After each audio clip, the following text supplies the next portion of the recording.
Welcome to part 2 of my video series where I create a country pop beat from scratch. I recorded over 6 hours of footage of me in the studio, writing the song, producing the song, and mixing and mastering. If you're just now finding the series, go ahead and check out part 1. There I'll teach you how I came up with an idea, how I record and edit acoustic guitars. And big shout out to my 5 new subscribers who hopped on board during my first video. If you learned something today, I invite you to do the same. It means a lot to me and it lets me know that all this work is worth doing. With that being said, let's jump right in. In this video, we're going to talk about adding MIDI drums and recording and editing bass guitar. Next, we're going to get a couple different drum beats going. So what I like to do is use Addictive Drums. And I'm just going to go to kit. I'm just going to browse for a kit here.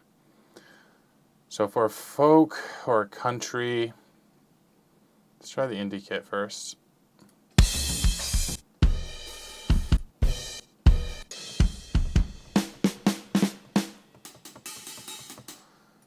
All right, let's see if we get something just simple here.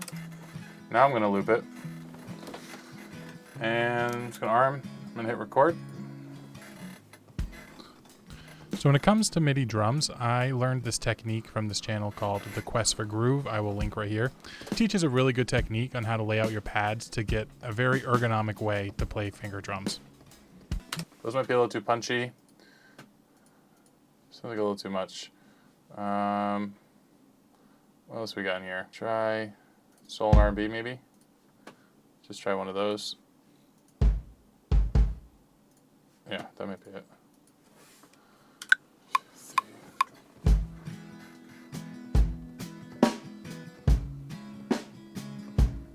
So here I'm just trying to keep things as simple as possible. I'm not trying to overthink it. I just want to get the feel right and lay down a solid base to build on top of.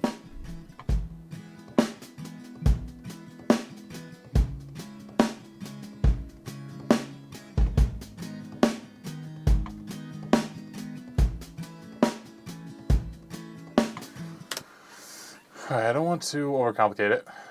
So just hear how this, pull it off to the side. I'm just going to try one more time. 2, 3, 4.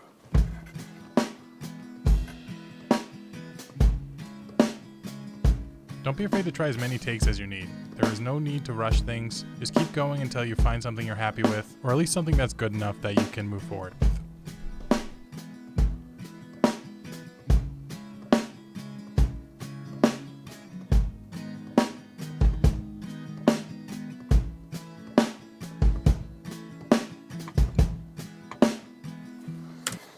I don't know, one of these will work. So I'm just going to drag that here and delete that. And then let's just try to clean this up. I hate that snare sound. We're gonna swap that out. Just gonna bring it a little closer. So when it comes to quantizing, you've probably heard this in the first video. I don't like to go right on grid. I like to make small little nudges that bring it closer, but not exact.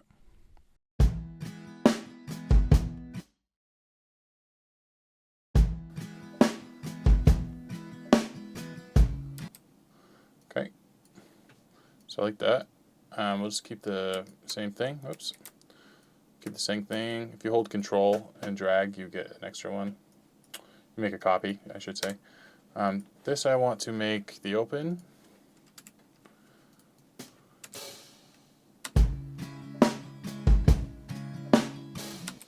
This might be a little too late. Let's just fix it like that. Same thing here. Just like that. Now we got kind of one drum loop going. Control J to join them. Right here. Control J to join them.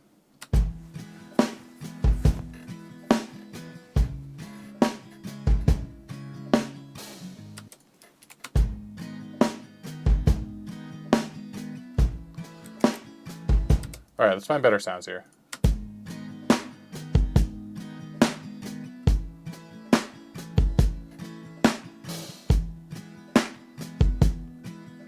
Alright, I'm not against that actually.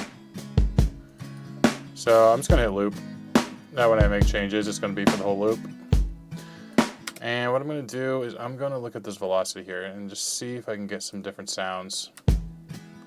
Like this snare, I'm just going to click on this key, it's going to select all of them. I'm just going to drag them all up so they're all the same volume. Let's see if I can bring it down a bit.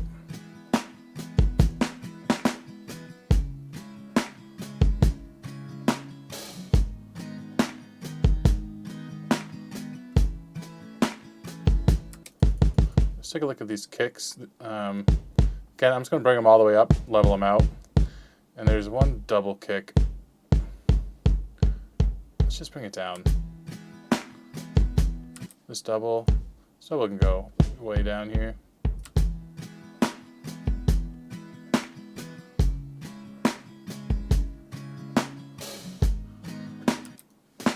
I'm just going to grab all these hi-hats and I'm just going to bring them all down.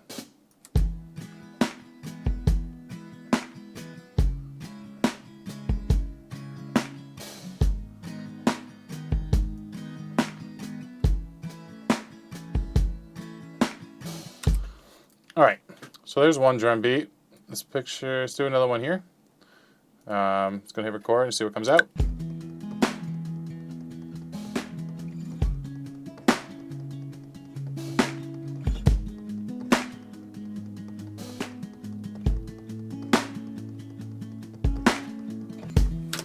I don't know, I got something good in there. Let's see what I got. Alright, so let's see what we got here. Again, oh. I'd rather this be late. Well, so what you see me doing here is trying to use my guitar performance as a guide for me to place my drum. Since I'm better at guitar, I want to extract the timing I got out of that performance to kind of guide and direct the rest of the instruments throughout the song. Select all the snares. Just gonna level them out, bring them down. Same with the kicks. Level them out, bring them down. So right here you'll see me try to clean up the hi-hat groove, trying to use my ear to get the best timing that I want. Later on I realized this isn't exactly how I wanted it to sound, so I went back and lined them up with the guitars, and you'll see that at the end of this video. Alright, so let's listen to what we have here.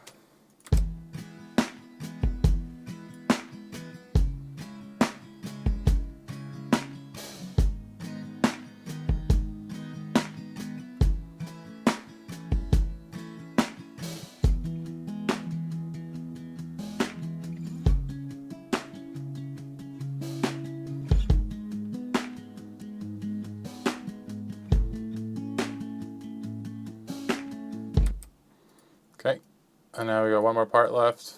I think I'm just going to go cymbals on this one.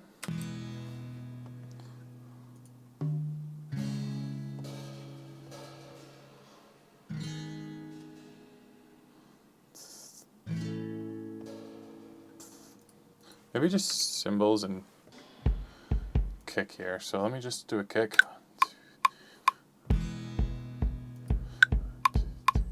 Hold on.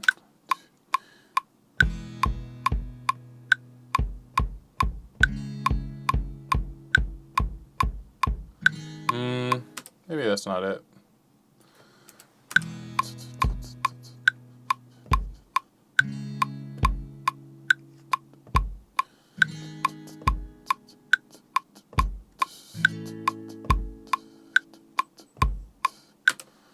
I think that was it.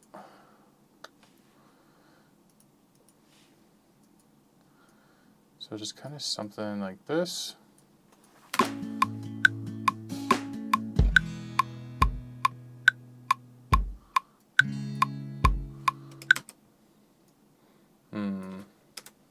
Maybe not that exactly.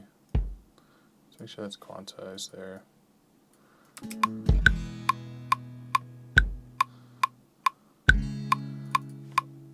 I think that's probably it. I think that's probably it. And then I'll probably just go.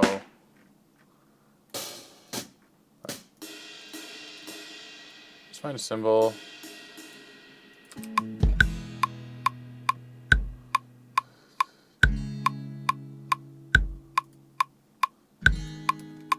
Maybe a second cymbal.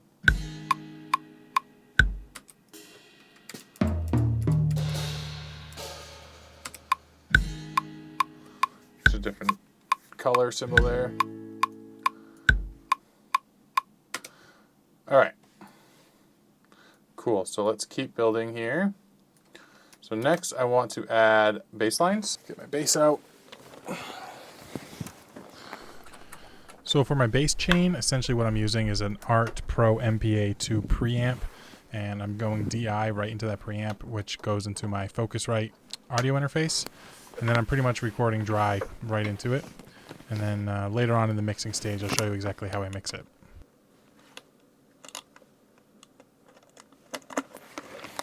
All right, so now I'm gonna insert new audio track. Let's name these guitar, acoustic guitar left, acoustic guitar right. I'm just gonna name this acoustic guitar. All right, so now I'm in insert 3. Let's turn the bad boy on.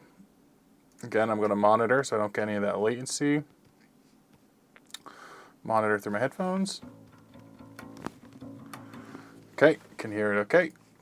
So while I'm editing this, I realized that when I monitor through my Focusrite software, my screen capture didn't pick up any of that audio. So you won't be able to hear any of my bass until I hit playback on my actual DAW. But for now, you can just watch me play that. I don't know, that's probably good.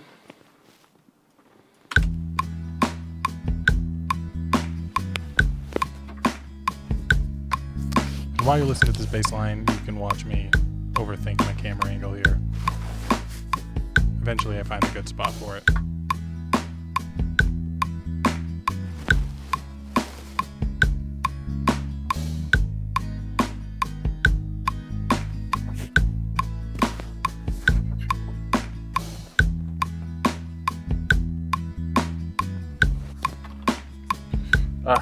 Keep hitting my mic.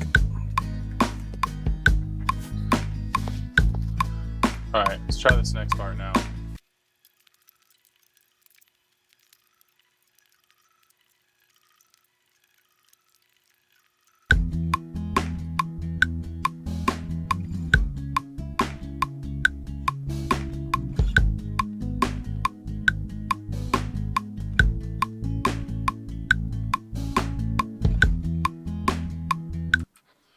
All right, so what I'm going to do now is try to edit these to the hi-hat. So let's see if I can do that. So here I'm hitting Control A and then Control I to insert warp markers, and then you'll start seeing me trying to line up these bass hits with the other instruments in the song. I'm not paying too much attention to the grid, but I'm mostly looking at where the other instruments are hitting and just trying to line them up accordingly and using my ear to make sure it's grooving the way that I want to. All right, there's something I am not liking, and it's that the hi-hats are not matching the guitar. That's what I'm not liking. So I'm gonna go in.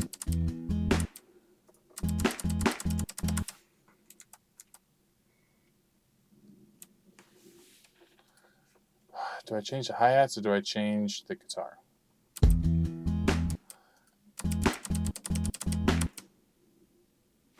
I gotta change the hi-hats.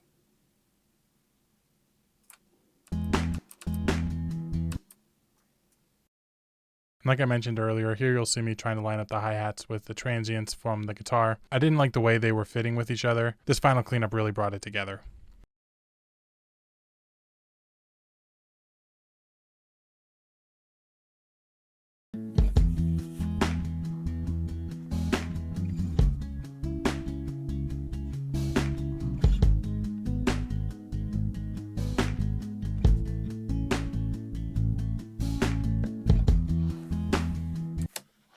Yeah, I think we're good. If you're still here, thanks for making it to the end of the video. If you're interested in my other content, go ahead and click on the screen and stay tuned for part 3, where we will do some more arranging to the song and we'll add some more layers, some guitar, some keys, and all that fun stuff. Thank you.